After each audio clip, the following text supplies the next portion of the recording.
Deus. Queridos irmãos, que sejam de paz os nossos pensamentos e os nossos sentimentos. Vamos fechando os nossos olhos para a prece inicial do Evangelho no Lar de hoje.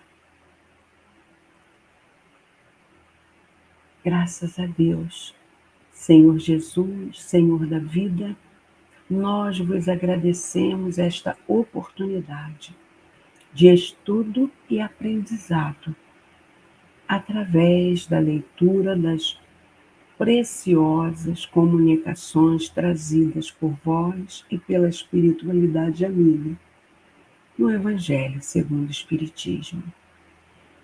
Permita, Senhor, que esses espíritos que nos assistem em seu nome possam nos inspirar, a mim e ao Senhor Hernandes, que faremos uso da palavra hoje, para que possamos ser bons instrumentos. Assim, com os nossos corações transbordando de alegria, é que pedimos ao nosso Pai Maior, acima de tudo, muita proteção e a devida permissão para iniciarmos o nosso Evangelho do Lar de hoje, dando juntos graças a Deus.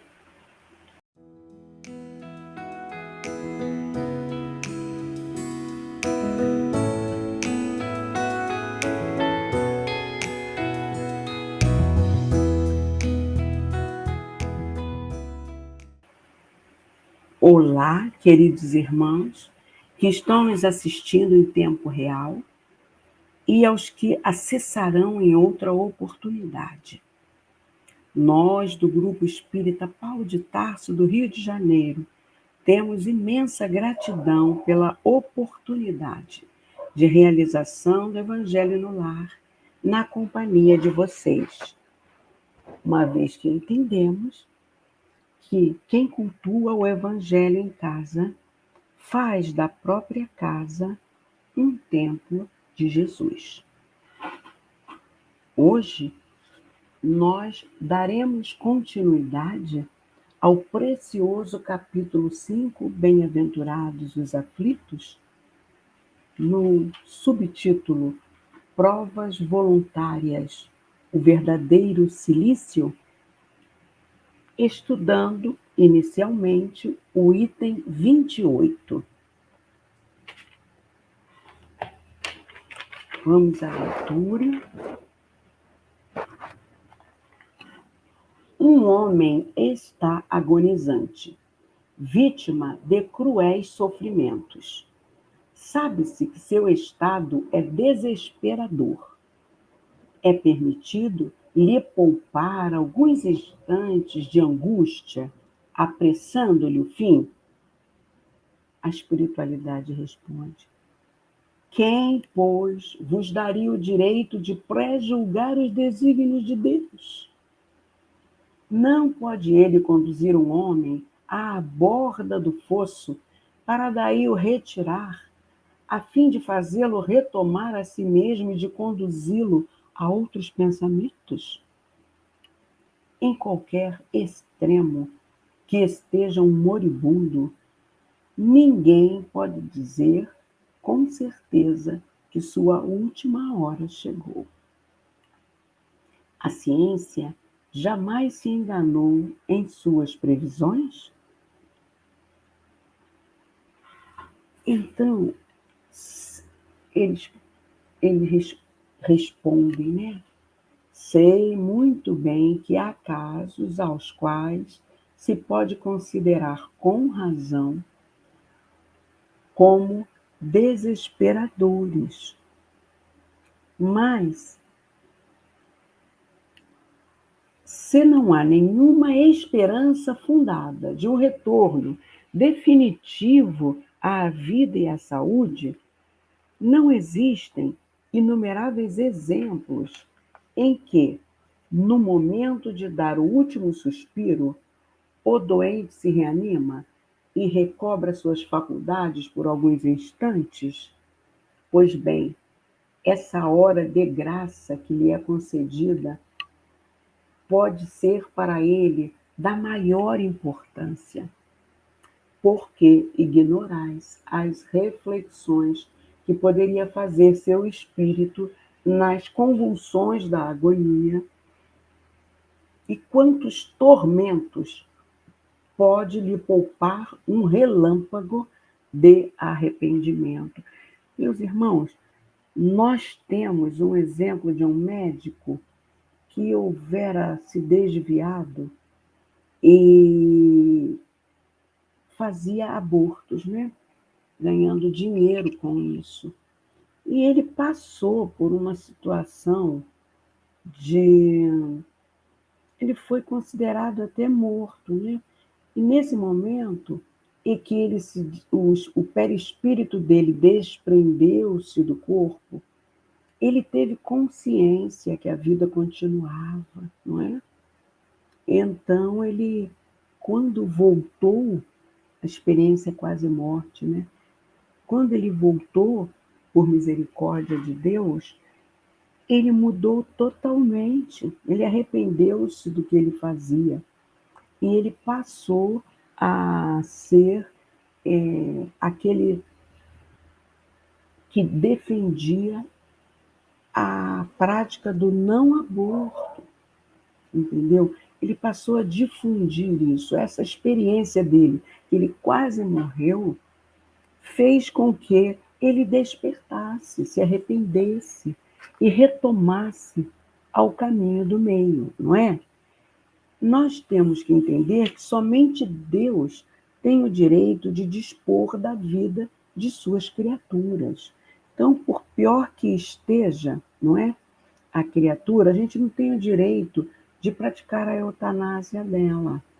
Vamos, para entendermos melhor isso, traçar uma analogia. Deus é como aquele que está no alto da montanha e de lá ele vê o nosso presente, mas também o nosso passado. Ele sabe o que precisamos para o nosso despertar. Por isso ele nos permite as provas e expiações para que possamos nos lapidar. E ele sabe o tempo que elas devem durar. Aqueles que praticam a eutanásia possuem visão limitada ao sofrimento que passa aquela pessoa e seus familiares. É como aquele caminhante que vai subir a montanha, mas ainda está lá no pé. Então, ele só vê o que está à frente dele, aquela situação de sofrimento que envolve ali o enfermo e seus familiares. Deus não. Deus vê com amplitude. Deus só nos permite passar pelo que seja necessário ao nosso crescimento espiritual e que seja compatível com a nossa resistência. Ele dá o frio, meus irmãos, conforme o cobertor, como diz o dito popular. Não é verdade? Nos momentos de enfermidade, são escoadas, drenadas de nosso perispírito para o nosso corpo físico as energias deletérias nele agregadas por nós mesmos, por nossos atos equivocados, sejam desta existência ou de existências passadas, porque o Pai ainda tem a misericórdia de fazer essa depuração na proporção que nós tenhamos capacidade de suportar, entendeu? E essas energias deletérias escoadas para o corpo físico, elas dissipam-se quando esse corpo se desintegra. Quando a gente interrompe esse processo de drenagem, adiamos a limpeza perispiritual necessária. E assim, contribuímos para que sofrimentos futuros ocorram, quando ali estariam sendo extintos, caso a eutanásia não fosse feita. Daí as desencarnações em idade infantil, meus irmãos. São espíritos que necessitam terminar a limpeza que fora interrompida no curso natural. De outra parte, podemos estar cortando a possibilidade de cura do paciente.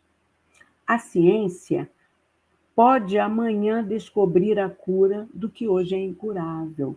E há um fato verídico de um médico no início do século XX, que a filhinha dele teve difteria, na época chamada croup, e não havia cura ainda.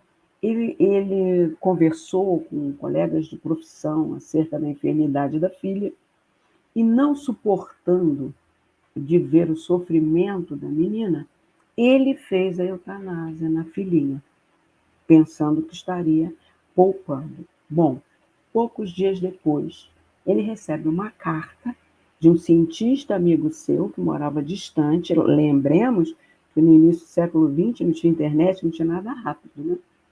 Dizendo que houvera desenvolvido o soro antidiftérico e que fora testado com êxito e que estaria enviando para a cura da menina. Quer dizer, o amigo nem sabia que a menina havia sido sepultada. Olha o que a precipitação pode trazer, né? Há também, meus irmãos, o comprometimento dos familiares, que autorizam a eutanásia para poupar, às vezes, do cansaço, de estar ali naquela penúria, né, do adoecimento prolongado do seu ente querido.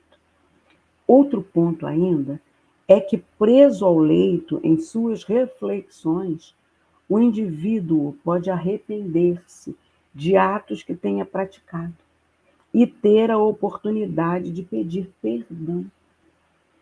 Ou, quem sabe, ouvir de pessoas que cometeram atos equivocados para com ele o pedido sincero de perdão.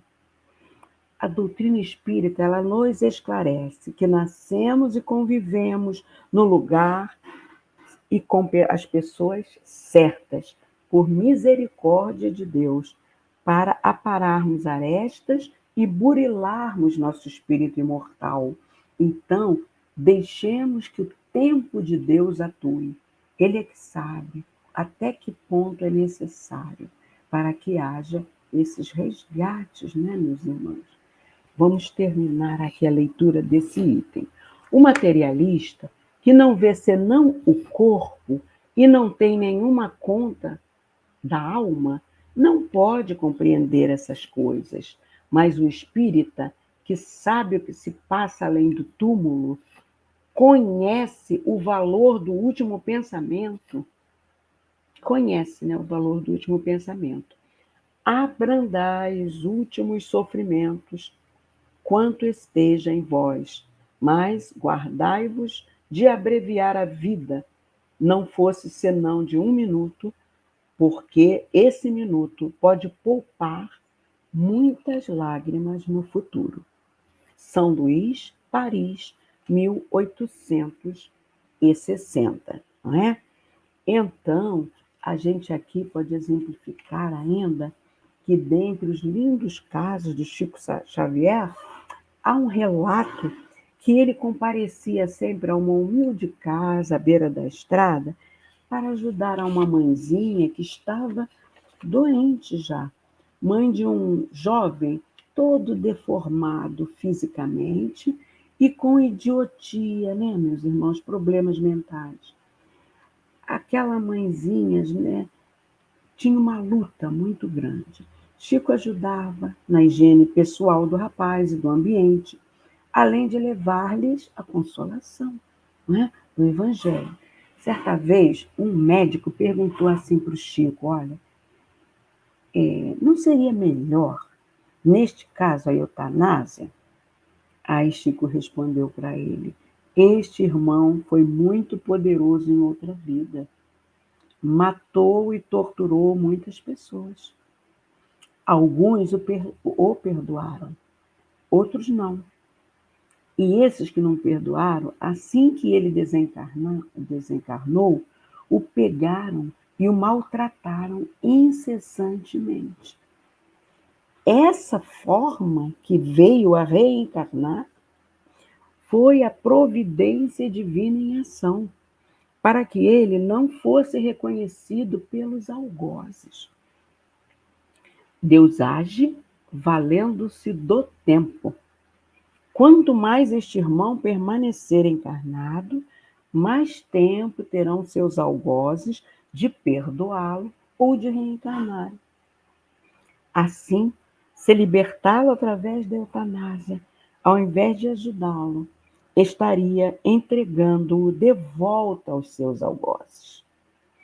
Deus age no tempo.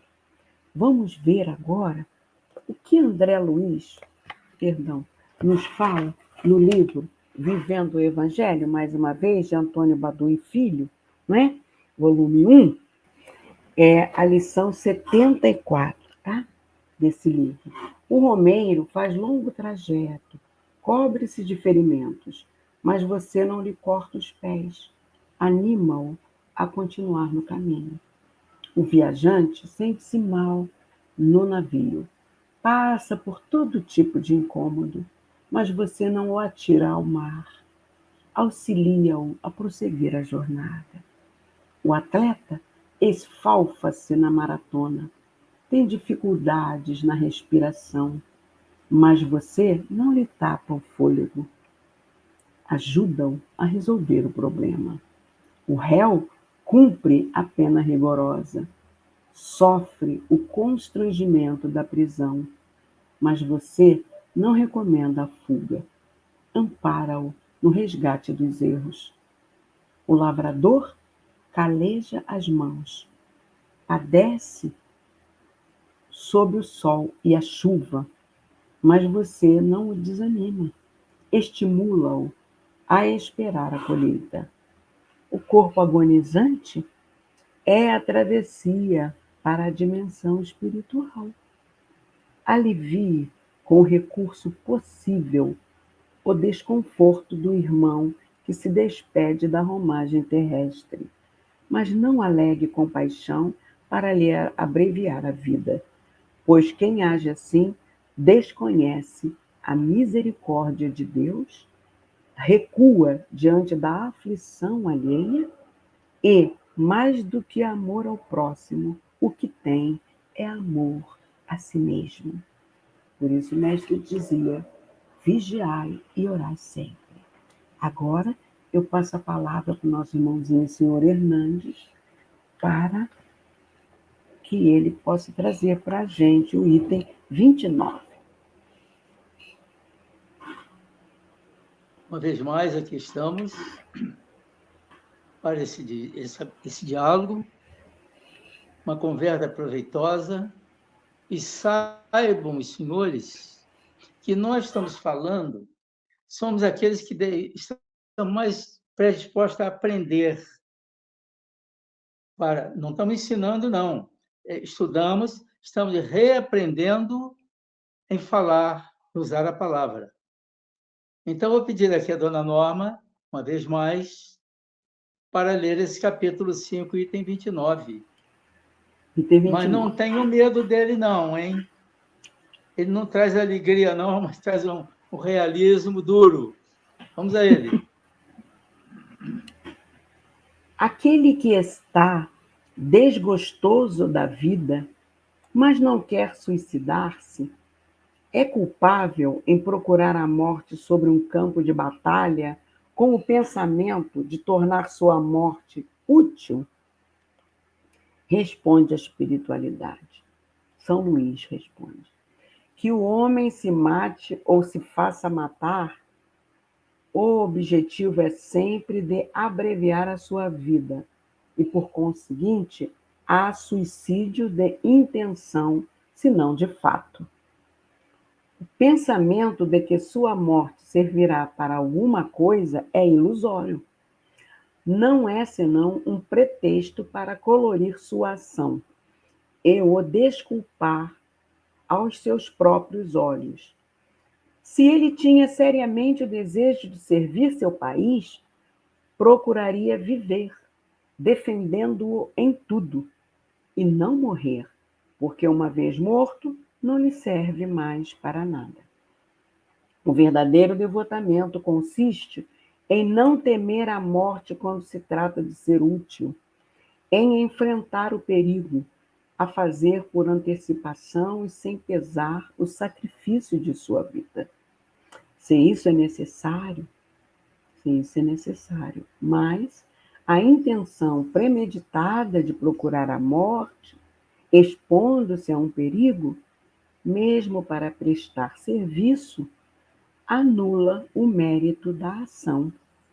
São Luís, Paris, 1860. Agora é com o senhor, seu Hernandes, para as considerações.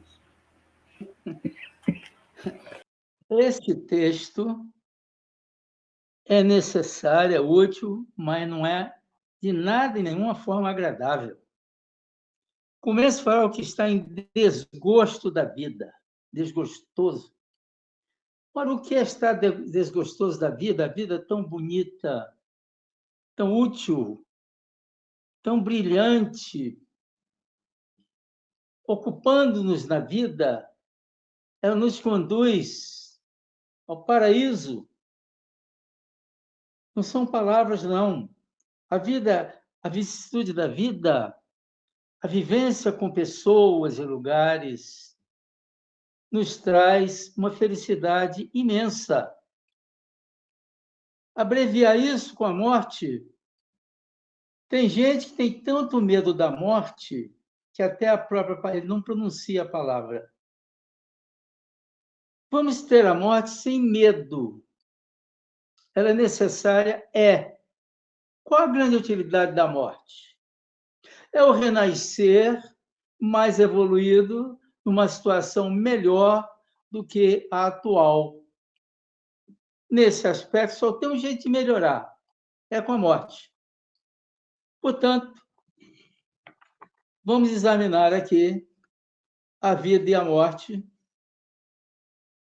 e passando pelo suicídio. O valor da vida é incalculável. Se nós tivermos ocupação desde cedo, tendo alguma cultura, a religião ajuda muito aí, mas a espiritualidade ajuda mais. Se eu tiver as vidas material, moral, espiritual conjugadas, nós vamos nos ocupar sempre fazendo o que tem que ser feito na vida material, cumprindo os deveres da vida material. A vida moral é a vida de convivência com os parceiros da vida, mas a vida espiritual é que é realmente a importante, que ela vai dizer o que estamos fazendo aqui, o que viemos aqui fazer. Então, se nós estivermos envolvidos com o termo vida, não teremos nem como estar pensando em morte. Mas temos que pensar na morte, sim, porque ela é uma realidade que vai acontecer conosco.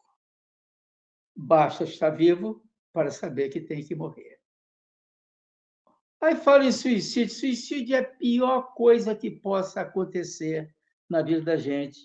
Querer essa palavra. Cansado de viver. Desgostoso. Por que isso? É falta de ocupação, falta de valorização. Ocupemos-nos com o próximo, que não temos tempo de estar cuidando tanto de nós, preocupando-nos conosco. Se eu estiver ocupado com as crianças, com o doente, com os abandonados da sorte, eu não terei tempo de estar pensando nisso, não. Portanto, na vida, nós podemos estar com a vida produtiva, como? Trabalho, estudo, valorizando, ocupando-nos. Os festejos também fazem parte. E uma vida participativa. Eu preciso fazer parte do contexto da vida onde estiver, na família, na religião, na escola. A gente vai para o centro espírita, por exemplo, e tem gente que fica sentado lá 1 ano, 2 anos, levando passe. Não, tem muita coisa lá para se fazer, para se aprender. Nas nossas amizades, tem muita coisa para ser útil a outrem. Se não tem iniciativa, junte-se a uma pessoa com iniciativa. Na profissão, tem muito aperfeiçoamento para fazer, aprendizado para fazer. A ociosidade é uma doença. Precisamos sair dela o mais rapidamente possível. Tem gente que acha a vida sem graça. Então ocupe-se com os outros. É o sorriso da criança. Dá uma parada ver o sorriso da criança. Vamos ver o desenvolvimento da semente. Pega uma semente está neutra, não tem vida nem morte.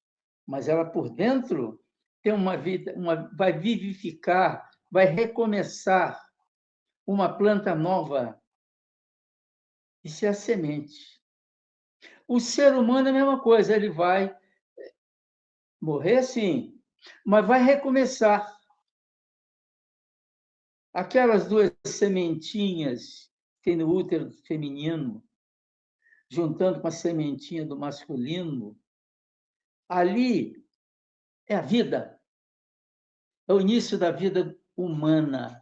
Isso é de uma importância enorme. Pensemos nisso, estudemos isso, busquemos isso. Isso é muito importante. É a vida em toda a sua expressão. A morte não tem valor. Nós não podemos fugir dela, mas vamos tirar dela aquilo que ela tem de útil, que é o recomeço.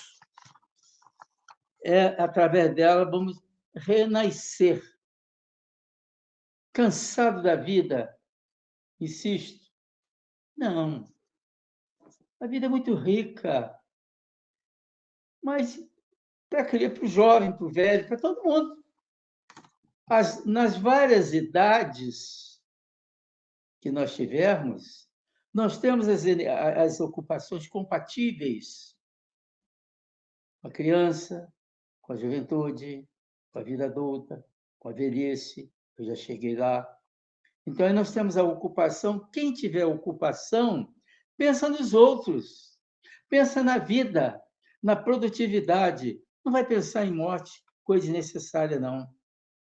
Agora, desocupação, a preguiça, aí é terrível. Tirar vantagens sobre os outros, aí é um suicídio, entre aspas. Se eu tiver a ideia de servir a outrem, notadamente os mais pobres, os doentes, os mais carentes, e a vida vai ser importantíssima. Quando uma pessoa com toda a humildade chega, não vai me agradecer que eu não fiz nada demais, mas vai dizer que fomos úteis para dar uma valorização à vida. Portanto, a morte, vamos esperá-la, porque ela faz parte da lei da vida, mas não nos preocupemos com ela. Ela é certa. Se eu tiver uma vida correta, produtiva, amorosa, ajudando os outros, não tem que ter minha morte. Quando ela chegar, estamos preparados. Agora, preparado para a vida, aí é o amor, é pelo amor.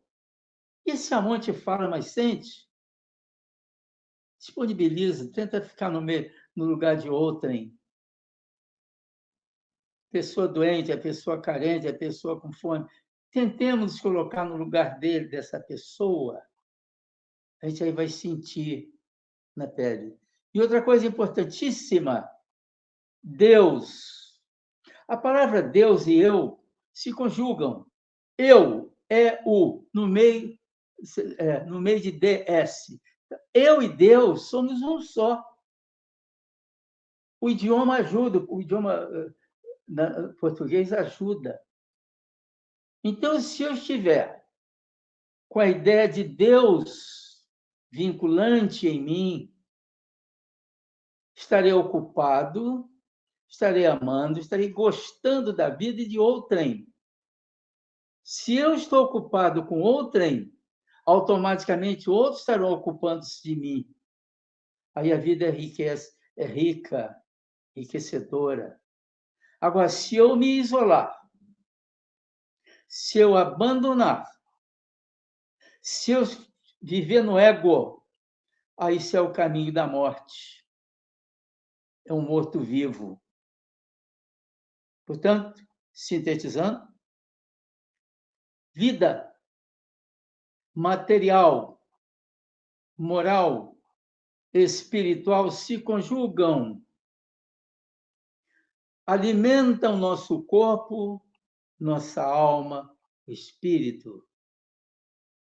Se eu tiver a busca do amor para ajudar, cooperar, a vida é sempre uma festa. Cada manhã é uma festa.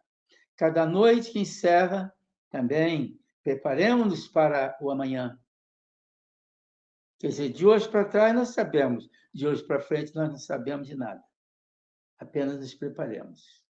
Muita paz para todos. Muito obrigado pela atenção. Vamos agora,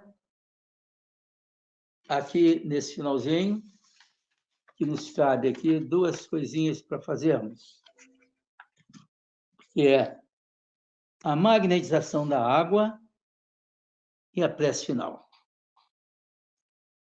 Magnetização da água. Eu estou aqui com um recipiente de água de beber. O que é esta magnetização? É uma energização. E eu tenho poderes para isto? Nós temos? Eu, individualmente, qualquer um de nós, não. Mas numa condição especial na condição de filho e herdeiro de Deus, habilitando-lhe na mediunidade. Aí eu me credencio, todos nós, temos autoridade para isso. Então, eu estou aqui como filho e herdeiro de Deus, na mediunidade, como um canal da espiritualidade para dizer diante desse recipiente de água. Pedimos à espiritualidade que se digne projetar nessas águas a energia vivificante que possa trazer, que vai trazer a saúde, a continuidade da vida. Se quiser, podemos colocar para determinadas pessoas, pedindo determinadas energias, para a cura de determinadas doenças, ou a manutenção plena da saúde. Isto é uma parte que nós temos que fazer a nossa contraparte. Alimentação, exercitação, pensamentos, bons pensamentos. E dessa forma, meu Deus, pedimos, pois, que as águas que forem preparadas nessas condições por todo o corpo mediúnico, no centro espírita, na Igreja Católica, na Igreja Evangélica, todo indivíduo que atuar em seu nome, meu Deus, estará credenciado a transformar a água no remédio, como Jesus se dignou a transformar água em vinho. Que assim seja. Vamos agora finalizar. Foi com alegria que aqui estive, com o coração pululando, expectativa por esse momento. O eu não é da maior importância aqui, não. O ego, não. Mas o eu, individualidade, vínculo com Deus, com todos esses irmãos agora, nós todos estamos integrados. Os guias espirituais nos juntam, nos reúnem, como se estivéssemos num templo. É o templo do mundo, mas o templo do mundo é muito grande. Vamos reduzir o templo aqui de uma cidade, menor ainda, um templo.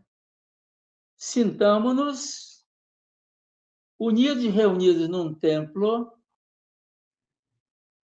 juntinhos nesse trabalho de oração, de preparação, de estudos.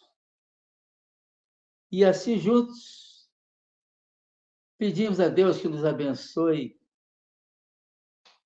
Agradeçamos a Deus por tudo, pela vida, pela alimentação, pela alegria, pela convivência, pelas oportunidades, pelos recursos que temos na alimentação, no trabalho, no recurso para vivermos. E se sobrar um bocadinho, podemos tirar um pouquinho para ajudar aqueles que não têm. Tem muita gente que não tem. Eu, no momento, estou morando em Mendes. Aqui tem muita gente. Tem muita gente aqui também sem recurso. E a gente pode tirar um bocadinho para ajudá-los. Estou falando de mim, mas de cada um de nós, que examinando o seu verbo no recurso material, ou se não tiver o material, não tem problema não. É o espiritual. Abençoa as crianças, abençoa os mais velhos, abençoe os carentes. Vamos contribuir, se não puder com o material, com a prece, abençoando. E assim, meu Deus, aqui estou falando mais com o coração, mais sim no sentimento do que com as palavras. As palavras não traduzem o que a gente sente nesta hora. Isso é uma hora de entrega. Entrega a Deus. De Jesus que nós somos deuses. Então, entregando-nos a Deus, agradecido por esta oportunidade, sejamos todos abençoados e que meu nome pessoal, da minha família, de cada um dos aqui participantes desse trabalho, em nome dos guias espirituais que olham, que atendem esses trabalhos online, e nossos guias espirituais do culto do Evangelho do Lar, em nome de Mãe Maria, em nome de Jesus, sobretudo em nome de Deus, pedimos permissão para dar por encerradas as atividades às quais participamos desse culto do lar. Graças a Deus. Norma, palavra sua.